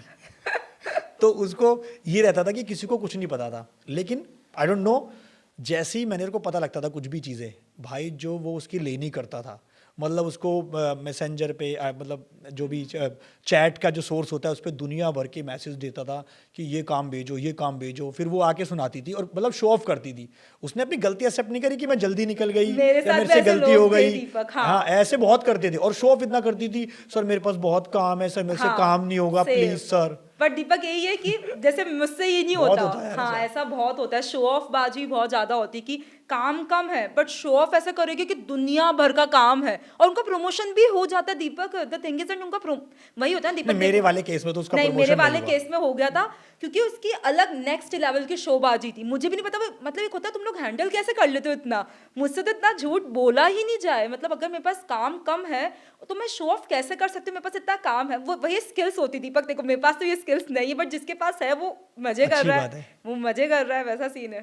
सो निकिता, आपका जो आर्टिकलशिप एक्सपोजर था वो काफ़ी स्मॉल या फिर मीडियोकर फर्म से था। सो एमएनसी में जाना या बिग फोर्स में इंटरव्यू क्रैक करना अपने आप में एक बहुत बड़ा मतलब अचीवमेंट होता है। So how do you see that? Okay तो दीपक जब मैं सीए की स्टडीज़ करती थी ना उस टाइम से मेरा था कि मुझे कोई बड़ी जगह ही काम करना है। मैंने इवन है ना आर्टिकलशिप में भी काफ़ी ट्राई करा था बट वही था, मेरे पास रेफरेंसेस नहीं थी उस टाइम पे, तो मेरा कहीं हुआ नहीं था। इससे मुझे मेरे होम टाउन से आर्टिकलशिप करनी पड़ी। मतलब that was not an option, मेरे को करनी ही पड़ी, मेरे पास कोई ऑप्शन ही नहीं था। ठीक है, तो जब मेरा सीए क्लियर हो गया तो फिर वही मेन क्वेश्चन था अब जॉब ढूंढनी है। Right. और उस टाइम था जीरो एक्सपीरियंस, नहीं पता था कैसे कैसे अप्लाई करना है, क्या करना है, कुछ भी नहीं पता था। तो मैंने इसमें एक बहुत स्मार्ट टेक्निक अप्लाई करी थी जो आप सब भी कर सकते हो। मैंने क्या करा, जहाँ से मुझे कॉल्स आते थे ना हर जगह इंटरव्यूज़ दिए मुझे, क्योंकि इंटरव्यू का जीरो एक्सपीरियंस था। मुझे नहीं पता था कि उस टाइम क्या सब फिजिकल इंटरव्यूज थे, वर्चुअल भी नहीं थे। Right. तो मुझे ये भी नहीं पता था कि how to present yourself in front of interviewer. ठीक है, क्या स्किल्स होनी चाहिए, कॉन्फिडेंस कितना मैटर करता है, कुछ भी नहीं पता था। हर जगह इंटरव्यूज़ दिए, मतलब 15+ इंटरव्यूज़ दिए कि जहाँ पे नहीं जाना था छोटी से छोटी जगह इंटरव्यूज़ देकर आई हूँ ताकि पता चले। और हर इंटरव्यू से सीखती थी, लिस्ट बनाती थी मैं कि अच्छा ये इंटरव्यू मैंने ये मिस्टेक करी है, इस इंटरव्यू में मैं ये अच्छे से नहीं बोल पाई हूँ, मुझे इस पॉइंट पे अच्छे से फोकस करना है। ठीक है, technically I was good, main था कम्युनिकेशन का। I was having zero experience कि how to talk in front of top people, या कैसे अच्छे से इंटरव्यूज देते हैं, कैसे खुद को प्रेजेंट करते हैं, how to introduce myself, मुझे ये भी नहीं पता था। आप समझ रहे हो? Right. कॉन्फिडेंस भी नहीं था ना दीपक। अगर आप छोटी जगह से आते हो ना वो कॉन्फिडेंस भी काफी कम होता है, आपको आती चीजें स्टिल कॉन्फिडेंस नहीं रहता है। तो मैंने इतने इंटरव्यूज देना दीपक, मैंने हर इंटरव्यू से सीखा। मैंने ये भी करा था कि मेरे थोड़े बहुत उसमें 1 या 2 फ्रेंड्स अच्छी ऑर्गेनाइजेशन में भी काम करते थे, मैंने उनसे भी बात करी। नेटवर्किंग, इसमें नेटवर्किंग भी इंपॉर्टेंट होती है कि कनेक्ट विद द पीपल जो आपको लग रहा है कि हेल्प कर सकते हैं, नेटवर्क करो लोगों के साथ। उनसे मैंने बात करी, उनसे मैंने पूछा कि आप इंटरव्यू में क्या क्या क्वेश्चंस पूछे गए थे आप लोगों से, उनका हर एक का प्रिपरेशन करा, सब कुछ करा मैंने। तो जाके फाइनली मेरा ग्रैंड थॉर्नटन जो वन ऑफ द बिग 6 में आती, उधर मेरा इंटरव्यू हुआ था। तो ये मेरी पूरी स्टोरी है। ठीक है, उसमें जैसे अगर आप कोई सीए फ्रेशर हो या कोई भी आप एज अ फ्रेशर आप कोई भी बड़ी कंपनीज में जा रहे हो, ठीक है, तो सबसे इंपॉर्टेंट ये हो जाएगा कि आप जो भी जॉब रोल के लिए अप्लाई कर रहे हो ना उसका एक जॉब डिस्क्रिप्शन होता है, जेडी, हमेशा वो देखो कि उसमें जॉब की रिक्वायरमेंट क्या है। समझो आपने ऑडिट के लिए अप्लाई करा है, आप टैक्स पढ़ के जा रहे हो, राइट। तो क्वेश्चंस तो ऑडिट प्रोफाइल के लिए करे तो ऑडिट वाले ही क्वेश्चंस पूछेंगे, टैक्स वाले तो क्वेश्चंस नहीं पूछेंगे। बिल्कुल। इसमें बहुत लोग मिस्टेक करते, तो हमेशा कभी भी ईमेल पर होता है ना, हमेशा जो एचआर होता है वो आपको जेडी भेजता ही है। नहीं भेजा है, you can ask what is the job description, ठीक है, आपको वो देगा प्रॉपर कि this is the expectation from this job role, तो वो एचआर से ले लो बिफोर द इंटरव्यू ताकि आप उसके अकॉर्डिंग प्रिपेयर कर सको। एक तो ये टिप हो गई, ठीक है। फिर आप ये कर सकते हो कि कभी कभी क्या होता है ना, मतलब नॉट 100%, 40-50% केसेस में क्या होता है, आपका जब इंटरव्यू होने वाला होता है ना उससे 1 या 2 दिन पहले आपके पास लिंक आ जाएगा टीम्स का, ठीक है। आप और कभी कभी आपके पास मेल आईडी भी आपको पता चल जाएगी हु इज द इंटरव्यूअर, ठीक है, वो सीसी में रहेगा। तो उस टाइम आप क्या कर सकते हो, लिंक्डइन में जाओ, उनका नाम सर्च करो और उस इंटरव्यूअर का एक्सपीरियंस देखो कि उसका एक्सपर्टीज क्या है। अगर समझो if I am the interviewer, मेरा एक्सपर्टीज है सॉक्स ऑडिट, तो मैं मेनली क्वेश्चन उसी से पूछूंगी because that is my expertise. और ऐसा भी बहुत बार होता है, मैं स्पेसिफिकली बिग 4 की बात करूंगी कि जो इंटरव्यू लेता है ना उसी की टीम में आप जाते हो, ठीक है। अगर if I am the interviewer, मेरे को पता है मुझे सॉक्स ऑडिट की रिक्वायरमेंट है, मेरा वो एक्सपर्टीज है दीपक, तो मैं क्वेश्चन भी उसी से तो पूछूंगी ना। Obviously. तो आप जाकर लिंक्डइन प्रोफाइल सर्च करो इंटरव्यूअर की कि बेसिकली इंटरव्यू का एक्सपर्टीज क्या है, ठीक है, एक ही हो गया। थर्ड इज कि आपको कंपनी, जिस कंपनी में अप्लाई कर रहे हो, आपको उसके बारे में पता होना चाहिए कि वो कंपनी करती क्या है, उसकी लेटेस्ट न्यूज़ क्या है, उसका अपडेट आपके पास होना चाहिए। ऐसा तो है नहीं, क्योंकि this is the basic thing ना, अगर आप किसी कंपनी में अप्लाई कर रहे हो तो यू शुड नो कि अभी करंट में क्या चल रहा है उस कंपनी में, क्या कुछ अभी टॉप न्यूज़ है उस कंपनी की क्या है, जो भी XYZ आपको उस कंपनी के बारे में पता होना चाहिए। निकिता, इसमें रेफरल्स कितने काम करते हैं जॉब में अगर जाना है? दीपक, रेफरेंस बहुत काम करते हैं। आपको देख मतलब आप खुद समझिए ना कि अगर एक कंपनी में मैंने अप्लाई करा है, ठीक है, बिना किसी रेफरेंस के, या एक कंपनी में मैंने किसी फ्रेंड के रेफरेंस से अप्लाई करा, तो ऑब्वियसली उसको कॉल पहला आएगा। Right. बिकॉज कंपनी भी यही सोचती है कि हमें कनेक्टिंग लोगों को ही मतलब ज़्यादा वो प्रायोरिटाइज करती है। तो इवन मेरी भी जो फर्स्ट जॉब लगी थी ना जीटी में, वो मेरी फ्रेंड की रेफरेंस से लगी थी जो वहाँ पे काम करता था। तो रेफरेंस तो बहुत ज़्यादा इंपॉर्टेंट रोल प्ले करता है, ठीक है। उसमें अब ये भी होता है कि व्हाट इफ हमारे पास कोई रेफरेंस नहीं हो, तो इसमें आप ये कर सकते हो कि गाइज सबसे इंपॉर्टेंट है कि अपनी लिंक्डइन प्रोफाइल अच्छे से बिल्डअप करो। लिंक्डइन प्रोफाइल में ध्यान दो, बिकॉज जब भी एचआर इंटरव्यू के लिए आपको कॉल करेगा, आपकी वो लिंक्डइन प्रोफाइल देखेगा। और अगर आपकी लिंक्डइन प्रोफाइल सॉलिड है, मतलब आप अच्छे से पोस्ट कर रहे हो, अपनी नॉलेज शेयर कर रहे हो लोगों के साथ, तो चांसेस ज़्यादा आपके पास कॉल आएगा, ठीक है। उसमें आप ये भी कर सकते हो कि अगर आपके पास रेफरेंस अच्छी नहीं है तो ट्राई करो आपका आर्टिकलशिप या इंटर्नशिप एक्सपीरियंस काफ़ी स्ट्रांग हो। अगर आपने अच्छी कंपनी से इंटर्नशिप करी, आर्टिकलशिप करी, आपके वो सीवी में दिखेगा, तो आपके पास कॉल आने के चांसेस ज़्यादा एज कम्पेयर टू नॉर्मल जिसने नहीं करी वो आर्टिकलशिप। आप ये भी कर सकते हो कि जब आप सीवी बना रहे हो, ठीक है, आपने अप्लाई करा है ऑडिट रोल के लिए, ठीक है, तो मेक योर सीवी कस्टमाइज कि उसमें ऑडिट वर्ड आना चाहिए। ऐसा नहीं होना चाहिए आपके सीवी में ऑडिट के लिखा हुआ नहीं and you are applying for the audit role. तो जितना हो सके जिस रोल के लिए अप्लाई कर रहे हो उसके अकॉर्डिंग अपना सीवी कस्टमाइज करो। ऑडिट के लिए करो ऑडिट डालो, टैक्स के लिए करो टैक्स वर्ड, बिकॉज अगर तुम्हारा सीवी कस्टमाइज होगा उसके अकॉर्डिंग ही एचआर तुम्हें कॉल करेगा। एचआर को रिक्वायरमेंट है टैक्स की, तुमने कहीं सीवी में लिख नहीं रखा तुम्हें टैक्स का एक्सपीरियंस है, वो तुम्हें कॉल क्यों करेगा। तो अपना सीवी कस्टमाइज करो। और ये भी ध्यान रखो जब सीवी बना रहे हो कुछ भी ग्रामेटिकल एरर मत करना, स्पेलिंग एरर मत करो। ये तुम कैसे कर सकते हो, नॉर्मल अपना सीवी कॉपी पेस्ट करो, चैट जीपीटी में डालो, उसको इंस्ट्रक्शन दो, इसमें से सारी स्पेलिंग और ग्रामेटिकल एरर बता दे, हटा दे, वो आपको प्रॉपर सीवी भेज देगा। तो आप ये करो, मतलब जितना हो सके अपना सीवी। और इसमें ये भी दीपक कि अगर मैं फ्रेशर हूँ, मेरे पास एक्सपीरियंस नहीं है, तो मुझे मेरा सीवी छोटा बनाना, छोटा एज इन 1 पेज, ठीक है। Right. और अगर मेरे पास एक्सपीरियंस है, मेरे पास अच्छे से 3 या 4 साल का एक्सपीरियंस है, तो वो 2 पेज का भी बना सकती हूँ। इसमें गलती स्टूडेंट्स ये करते हैं, बिना एक्सपीरियंस के 2 पेज के सीवी बना देते हैं। नहीं, make your CV as precise as you can, ठीक है। एक ये हो गया। नेटवर्किंग इसमें इंपॉर्टेंट रोल प्ले करता है। अगर रेफरेंस नहीं है तो ट्राई करो इवेंट्स में जाने का, नेटवर्क करो लोगों के साथ। आप डायरेक्टली, जैसे समझो मैं आपको नहीं जानती हूँ, तो मैं आपको डायरेक्टली लिंक्डइन में आकर नहीं बोल सकती कि दीपक मेरी जॉब लगवा दो। ट्राई करो लोगों के साथ नेटवर्क करने का, उनसे कनेक्शन बिल्ड करो, फिर उनसे हेल्प मांगो। People are ready to help you, but उनसे पहले नेटवर्क करो। आप डायरेक्टली ये नहीं बोल सकते कि hi this is Nikita, I need a job, can you. Obviously वो मेरी जॉब क्यों लगाएगा, मुझे वो नहीं जानता है। नेटवर्किंग करो, उसके बाद फेवर मांगो ना। डायरेक्टली मत बोलो कि मेरे रेफरेंस, मतलब आप इधर काम करो, आप मेरे रेफर कर दो। I think Nikita you are right. मतलब नेटवर्किंग जो है ना, सिर्फ बिजनेस में नहीं, जॉब में भी कितना इंपॉर्टेंस है कि यार आपको सबके साथ, इवन आप अगर एक डिपार्टमेंट में हो तो दूसरे डिपार्टमेंट की आपके नेटवर्किंग होनी चाहिए, उनमें कलीग्स के साथ बातचीत होनी चाहिए, क्योंकि it also play a major role. Obviously Deepak, आज आपने मुझे उधर बुलाया, क्यों बुलाया? बिकॉज नेटवर्किंग, आप मुझे जानते हो। अगर मुझे कोई और बुलाता तो मैं सोचती जाने से पहले। ऑब्वियसली आपने मुझे बुलाया, मैंने एक सेकंड में आपको बोला हाँ आई एम अवेलेबल, तो वो नेटवर्किंग से तो हो रहा है ना। तो Right. नेटवर्किंग, आप बिजनेस करो, आप जॉब करो, आप कुछ भी करो, नेटवर्क ऑल अबाउट नेटवर्क। हर जगह इंपॉर्टेंट होता है। आपको पता भी नहीं आपको नेटवर्किंग किधर लेके जाएगी। मेरे एक मैनेजर थे कंपनी में, वो कहते थे कि दीपक ये नेटवर्किंग ना, तुझे नहीं पता, तू आज मेरे साथ है तो कब हमारी मुलाकात होगी ना, दुनिया गोल है तो कभी भी हो सकता है। कभी भी हो और ऐसा अभी मतलब ऑलमोस्ट हुआ 7-8 साल के बाद कि कुछ बात हुई तो उन्होंने मुझे अप्रोच किया, कह रहा देख तेरे को मैंने कहा था ना कि कुछ भी हो सकता है। अभी दीपक अपन बात करे थे ऑफलाइन, तो आपने बताया भी था कि आपके इतने पुराने फ्रेंड्स आपको वो अभी काम आ रहे हैं, Right. जो आपने मुझे रेफरेंस बताई थी। तो नेटवर्किंग तो ऐसा है ना, आपको पता भी नहीं है 3 साल 4 साल 5 साल कब किससे क्या काम पड़ेगा। तो जितना हो सके उतना इवेंट्स में जाओ, खुद को अपडेटेड रखो, नेटवर्किंग करो। नेटवर्किंग सिर्फ जब आप नेटवर्क करते हो ना, तो प्लीज़ ये मत शो करो कि आपको कुछ चाहिए रिटर्न में, देना स्टार्ट करो। First give then expect. अगर आप आप उस माइंडसेट से जाओगे, नहीं मुझे इस बंदे से तो ये काम निकलाना है, कभी नहीं निकलने वाला। पहले उसके लिए वो एफर्ट्स करो, देन एक्सपेक्ट करो, चीज़ें होगी। इवन मेरी भी जॉब लगी थी ना कंपनी में, वो भी रेफरेंस से ही लगी थी। सो थैंक्स टू हर, एक मेरी फ्रेंड है कि उसकी रेफरल से ही मेरी जॉब लगी थी, और वो ठीक है इंटरव्यू भी अच्छा था। सो आपकी फ्रेंड को जिसने मतलब आपको एज अ रेफरल दिया था, उसको कितना बोनस मिला था? 30,000। 30,000।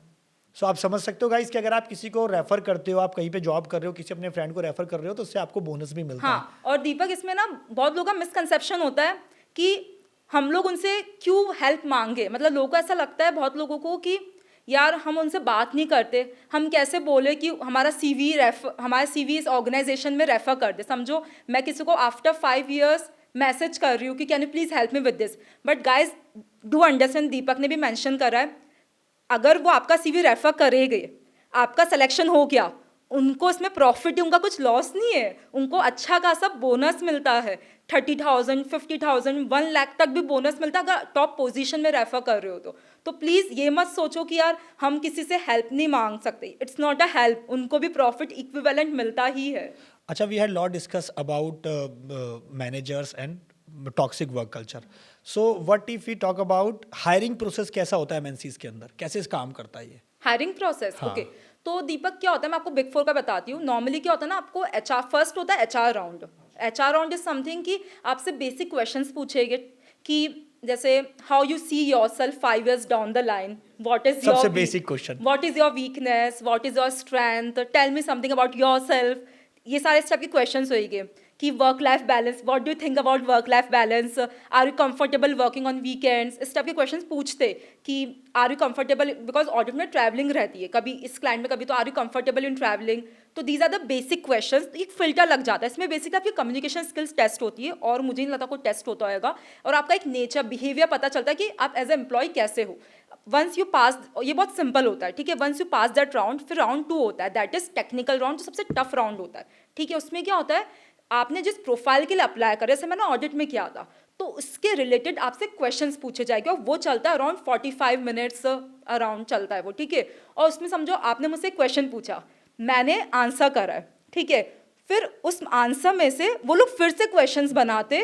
तो गाइज जब आप टेक्निकल राउंड दे रहे हो ना, तो प्लीज़ मेक श्योर आप क्या बोल रहे हो, you have to be present at that moment, because आप जो बोलोगे ना उसी में से नेक्स्ट क्वेश्चन आएगा।